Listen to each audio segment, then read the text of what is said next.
Get 15% off a set of BrakeMess Select, Select Pro, or Import Direct brake pads and 2 rotors now at O'Reilly Auto Parts. O'Reilly Auto Parts. Who is Eldest in Middle-earth? What's up with Galadriel's hair? And did we just discover the Yoda of Middle-earth? Join me, Aaron, your guide to wandering Middle-earth, as we explore and review Episode 2 of Season 2 of Rings of Power, titled Eldest. Thank you to this episode's executive producer, The Old One. Your contributions keep this show a-wandering. If you would like to support the show, head over to ringspodcast.com/member today. Now, let's wander. In this episode of Rings of Power, Elrond and Galadriel take a small group of elves to Eregion, discovering a broken bridge, barrow-wights, and Adar's orc army. The stranger discovers someone even stranger than him, Nori and Poppy find a new friend, and Arondir and Isildur encounter a mysterious couple. Our first bit of wandering today will actually not be the title of this episode. I know I usually start there because titles reveal quite a bit. However, today this one-word title provides some complication, because who actually is Eldest? More on this later. Let's start with Elrond and Galadriel, as they lead a company of elves to send a message to Celebrimbor in Eregion. I want to make a comment about how Galadriel has her hair in this scene on the bridge. It's braided, but also encircling her head like a crown. This is a nice touch, because this is literally the translation of her name. Let me provide you with a few references from Carl Hostetter's book, The Nature of Middle-earth. In one instance, Tolkien translates the name Galadriel as, quote, Lady of the Radiant Crown, referring to the shining of her golden hair. In another place, Tolkien wrote, quote, The name Alatariel is Telerin in form. Its original meaning was Maid of the Glittering Coronal. Alatariel is another name for Galadriel. Remember this name, Alatariel, because we'll hear it a little later on. And lastly, quote, The name Galadriel is in this form Sindarin. Its original meaning was Lady of the Glittering Coronal, referring to the brilliant sheen of her golden hair, which in her youth she wore in 3 long braids, the middle one being wound about her head. As they try to decide where to head next, the elf with the map says that they could go through the hills of Tir Angorthad. In Unfinished Tales, that is the name for the Barrow Downs that was given by Tolkien himself. However, in the Second Age, there were no wights there, because both Unfinished Tales and the appendices note that those evil spirits were sent there by the king of the Nazgul, yet he does not exist at the time of Rings of Power Season 2. Let's go to the east, where the stranger encounters a farmer, who is more than he appears. If you have listened to the soundtrack for this season, like I and my family have been, then perhaps you, like my 6-year-old daughter, were able to identify this farmer. If the ring-a-ding-dillo wasn't enough, when he quietly chants, rain and cloudy weather, that was enough for my daughter to jump on her feet, point to the TV, and say, That's old Tom Bombadil. She can't quite say Bombadil. I think that's a dad win, right? In a callback to the Fellowship of the Ring book, the stranger gets sucked into the old tree, which we later learn is named Old Man Ironwood. That scene may be unfamiliar to you, unless you've read the book or seen the Two Towers Extended Edition. In both cases, Merry and Pippin are consumed by a tree and are saved. In the book, Tom Bombadil does the saving. In the film, Treebeard does. For a refresher on how that scene played out in the book, check out episode number 159 of Lore of the Rings. But that's not the only parallel between the stranger's experience with Tom and Frodo's encounter with him. More on this in a moment. First, we need to get to Nori and Poppy, who discover a new friend and a whole village of Stoors. From the prologue to the Fellowship of the Ring, we read this, quote, Their most ancient legends, meaning the Hobbit's most ancient legends, hardly looked further back than their wandering days. Before the crossing of the mountains, the Hobbits had already become divided into 3 somewhat different breeds, Harfoots, Stoors, and Followhides. The Harfoots were browner of skin, smaller and shorter, and they were beardless and bootless. Their hands and feet were neat and nimble, and they preferred highlands and hillsides. The Stoors were broader, heavier in build, their feet and hands were larger, and they preferred flatlands and riversides. So that's about it about the Stoors, and even that was in reference to the Third Age. I can find no reference to Stoors or Harfoots in the Second Age, which is the time of the Rings of Power show. But there's yet another line that connects the stranger to Gandalf.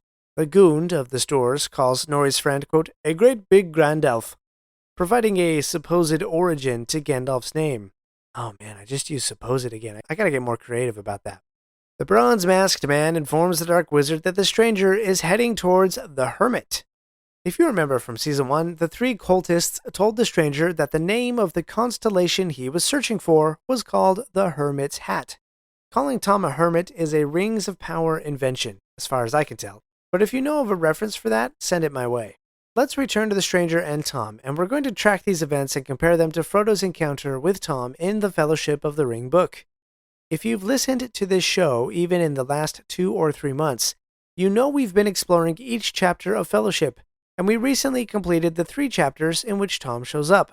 So first, he needs to save the stranger from being sucked into an old tree. Just as Tom saved Merry and Pippin in the book, Tom releases the stranger from the tree and says, quote, what be you a-thinking of? You should not be waking. Eat earth, dig deep, drink water, go to sleep. The first question that Frodo is able to ask about Tom is, quote, who is Tom Bombadil?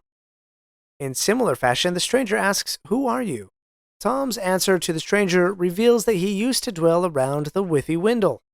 That is a river between the Shire and Bree, although I'm not sure it was actually named that during this time. When they are in the house of Tom Bombadil, the stranger first gets a bath in hot water. Likewise, the hobbits were able to wash their hands and faces and refresh themselves. After washing, the hobbits had a wonderful meal with Tom, just like the stranger. They also hear Goldberry's beautiful voice, although the hobbits actually get to see Goldberry, whereas the stranger does not, at least not yet. Tom mentions to the stranger that the stars are newcomers, because to him they are. Eventually, the stranger will come to ask Tom what he is. This question, what is Tom Bombadil, has plagued fans and scholars alike for decades. And go back a few episodes to listen to my conversation with Ian from Thoughts on Tolkien about why this is such an important question. But Tom gives the stranger an answer similar to what he gives Frodo in the book. Quote, don't you know my name yet? That's the only answer. Tell me, who are you, alone, yourself, and nameless? But you are young and I am old. Eldest, that's what I am. And skipping along a bit, quote, Tom knew the dark under the stars when it was fearless, before the Dark Lord came from outside. Yes, indeed, Tom calls himself Eldest, and he is. He has been on the earth since even before the stars were in the sky. Now, everything that we've seen of Tom up to this point has been spot on.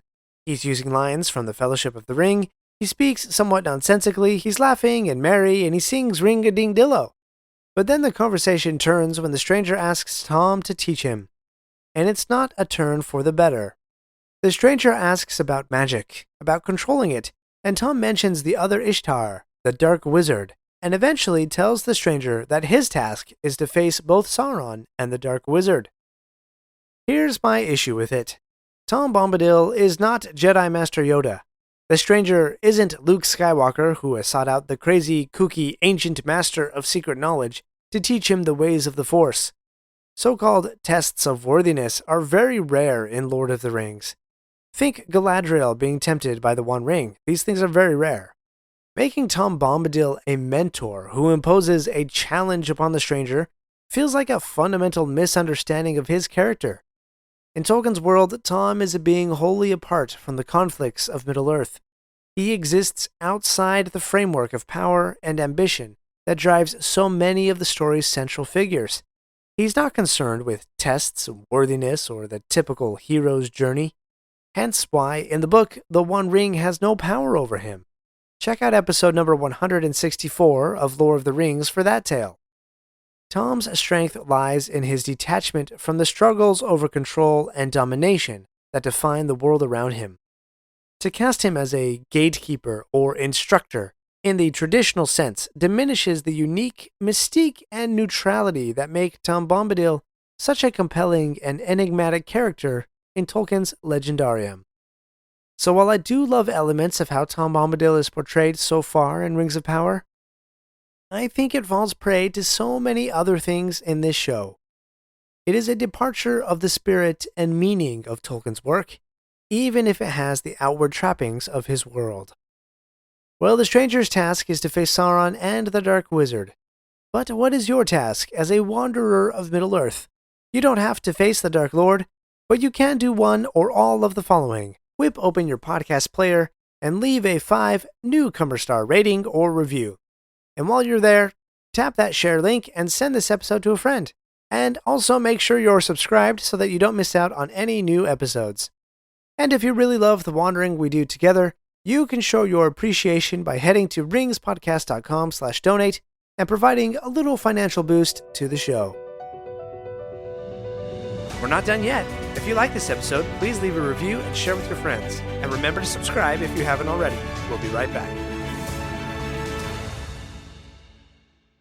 At Nutrafol, we don't just help your hair, we help your body grow it. Because it's never just about your hair. It can be your job, or your deodorant, or your lunch, or just normal life. That's why our whole body approach targets the key root causes of hair thinning. Discover your root causes and why we're the #1 dermatologist recommended hair growth supplement brand at Nutrafol.com. That's Nutrafol.com. These statements have not been approved by the FDA. This product is not intended to diagnose, treat, cure, or prevent any disease paid for by Nutraceutical Wellness Inc. Are you ready to dive deeper into Tolkien's world? If you've ever struggled to read the Silmarillion, I've got just the thing for you. I've created a free guide packed with my best tips to help you conquer this epic book.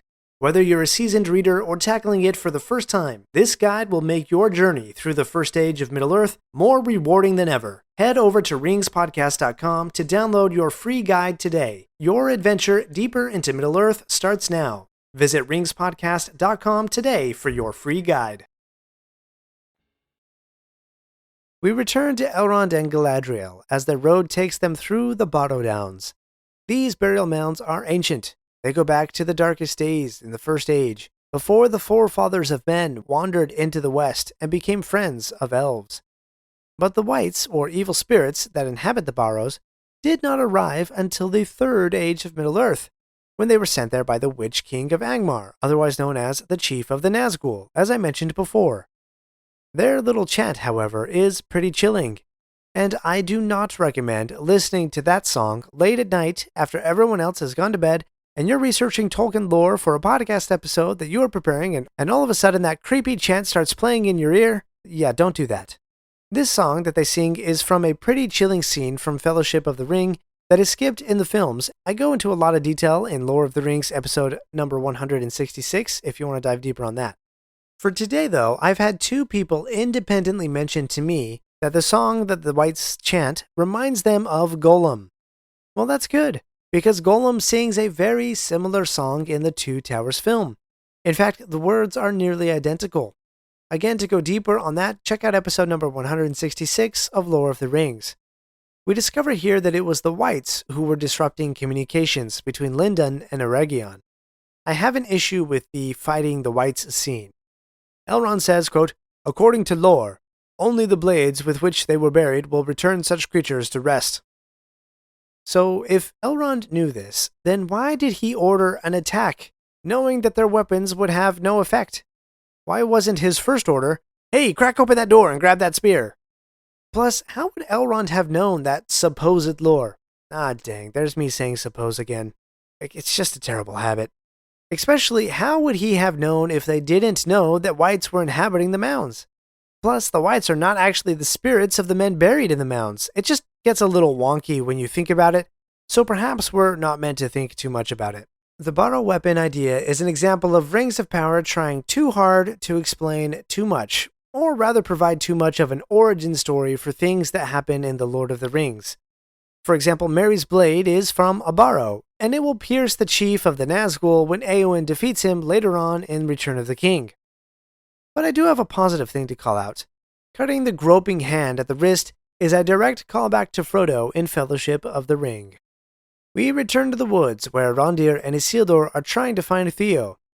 These scenes are a little bit confusing to me. First they're in the woods in the north, then they're back in the city, then they go out looking again. I do enjoy seeing Isildur growing up and being on his own, but the whole Astrid and Theo story arc is not really advancing anything for me in terms of the Rings of Power. There's the whole sinking into the mud scene. After which Arondir says that monster, is a nameless thing from one of the deep places of the world, except tonight they're going to call it supper. Pretty good laugh line. But that line from Arondir calls to my mind this line from Gandalf in the book, quote, "Far, far below the deepest delvings of the dwarves, the world is gnawed by nameless things. Even Sauron knows them not. They are older than he." So the mud creature has some precedence if we want to assume that the mud is a deep place in the world and that monster is one of those nameless things, but, okay. And besides that, having something that is nameless and all the focus on names in this and other episodes, I'm beginning to pick up a theme about names in Rings of Power that I'm going to have to dig deeper on in the future. Let's go back to the Stoors. The Goond tells Nori a story of a Stoor named Burrows who went looking for the Suzat. When I first heard Suzat, I thought for sure that was a Rings of Power invention, for sure. But I did some digging, and I was wrong.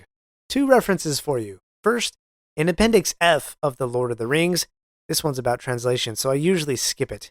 You'll find this, quote, "The name of the Shire," and in parentheses, Suza, "and all other places of the hobbits have thus been Englished." So there's the origins for Suza, but that's still not quite Suzat like the Goond said. So let's go further. In Volume 12 of the History of Middle-earth, yes, you heard me right, Volume frickin' 12, I found this gem, quote, "The Shire seems to me very adequately to translate the Hobbit Suzat, since this word was now only used by them with reference to their country. So Suzat is of Tolkien origin, and it is in reference to the Shire. In any case, neither the Stoors nor the Harfoots know of such a place." Curious thing to note here, Nori in Season 1 wonders what's out there. In Season 2, she wanders out there.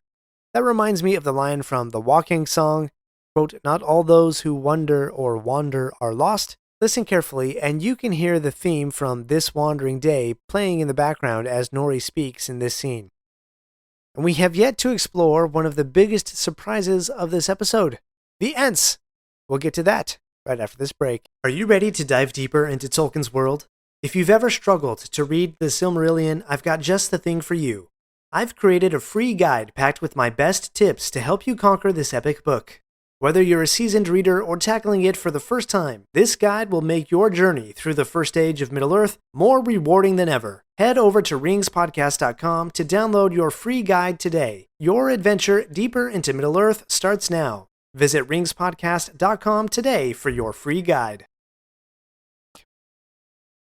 I was thrilled, so thrilled, to see an Entwife.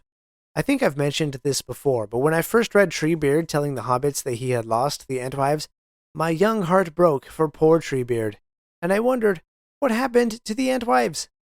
And unfortunately for you, I'm not going to dig into that today, but a couple of things to note here.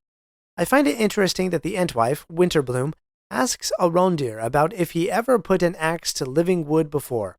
Let's go back to Tolkien's Silmarillion, where one of the Valar, named Yavanna, is concerned for living things, particularly plants.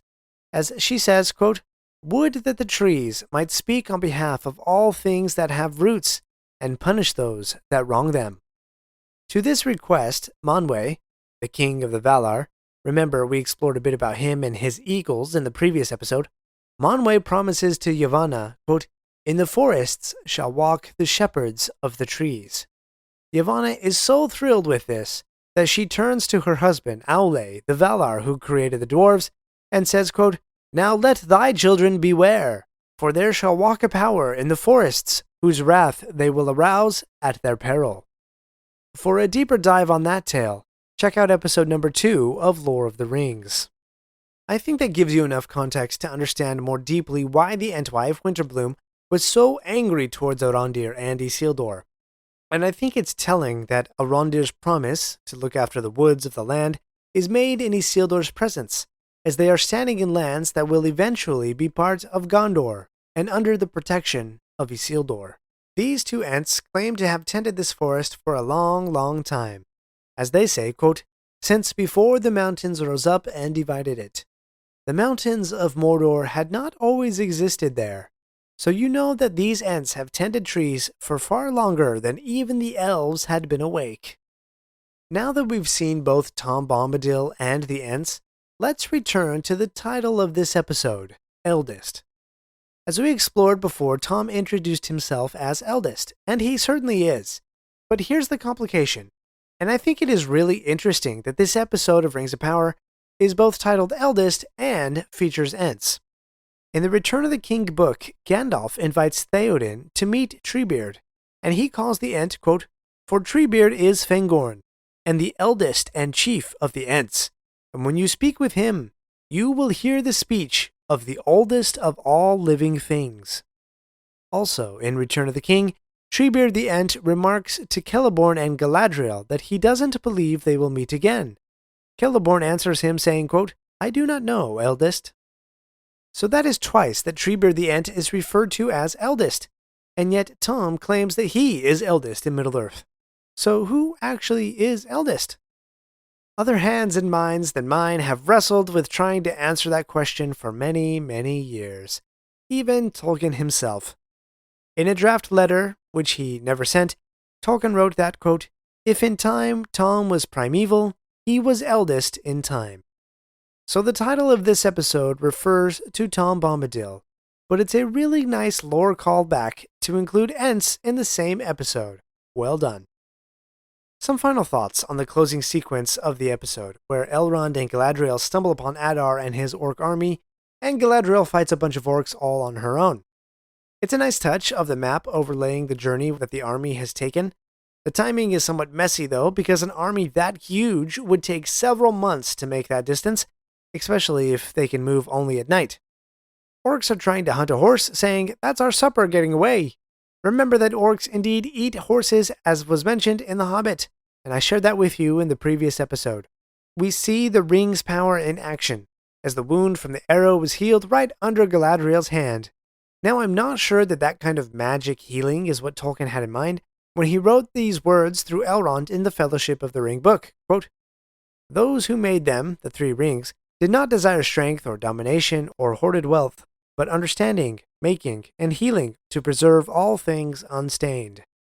But it's a decent interpretation, I guess. And one last bit of lore to share with you. When Adar captures Galadriel, he addresses her in a formal elvish greeting. If you read the English translation as he speaks, you'll see he says, "Lady Galadriel." But listen closely. He doesn't actually say Galadriel. He calls her by another name. It's a name that you should now recognize. I mentioned it before, like 2 or 3 times. It's a name that has to do with Galadriel's golden hair being braided and then encircling her head as if it were a crown. He calls her Alatariel. Let's get to scoring. From 1 to 5 wizard staffs. Story. The stranger is moving forward, but Elrond and Galadriel's story is merely okay, and Isildur and Arondir's side quests are kind of pointless to me, so 2. Characters. I'm mixed on this, because Tom is half amazing, half not, plus Elrond is still kind of bugging me. However, Isildur is growing on me, so let's go with a 3. Dialogue. I loved hearing so many lines straight from Tolkien's works. That's great. Plus, the Ents lines were really amazing, especially as they described what peace meant for them. There's also some neat words that are from deep, deep lore. So let's go, and I hope you're sitting down for this. Let's go with a 5. Out of character for me, I know, but I am feeling generous today. Visuals. I'm going to knock this one down to a 3. The Ent faces were a little odd to me. Plus, some of the actors' blocking and movements just seemed forced or wrong. Music, again, really subtle clues as to what's happening, and when I notice certain themes that communicate a deeper meaning in the scene, that's a win. So 5 for this episode. I wish we had more singing from Tom and Goldberry, though. Lore faithfulness. This episode is a real struggle for me. On the one hand, so many amazing callbacks and gems. Looking around my desk right now, I have like 9 Tolkien books spread out and open, which indicates to me lots of deep lore that I had to research. Galadriel's hair, the Hobbit word for the Shire, Tom and the Ents being eldest, all big pluses. And yet, the timing confusion with the barrow-wights, Elrond's solution to that problem, the treatment of the 3 rings, Tom becoming Yoda, there's more than a few negatives here as well. But I am feeling generous, so surprise, for lore faithfulness, I'm giving this episode a 4. Overall score for episode 4 Eldest of Rings of Power Season 2, 3.7 wizard staffs. which ties with episode 2 for highest score so far. But what do you think? Send me a note on Instagram or Twitter at Lore of the Rings Podcast, or even send me a voice message or note at ringspodcast.com. Remember, you can tap the little gray microphone button in the bottom corner at ringspodcast.com to send me a voicemail. And a big thank you to the old one, the executive producer for this episode. If you would like to support the Wandering of Middle-earth, head to ringspodcast.com/member to find a membership that fits you. Thank you for wandering Middle-earth with me today.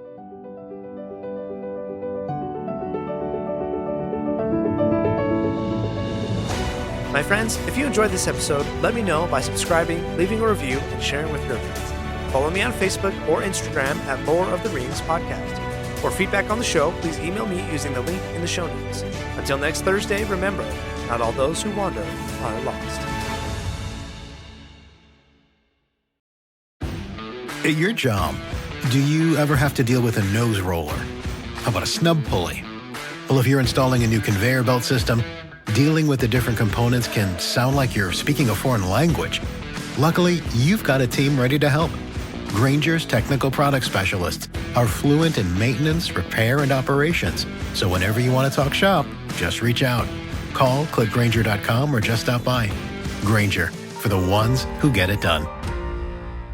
Are you ready to dive deeper into Tolkien's world? If you've ever struggled to read the Silmarillion, I've got just the thing for you. I've created a free guide packed with my best tips to help you conquer this epic book. Whether you're a seasoned reader or tackling it for the first time, this guide will make your journey through the first age of Middle-earth more rewarding than ever. Head over to ringspodcast.com to download your free guide today. Your adventure deeper into Middle-earth starts now. Visit ringspodcast.com today for your free guide.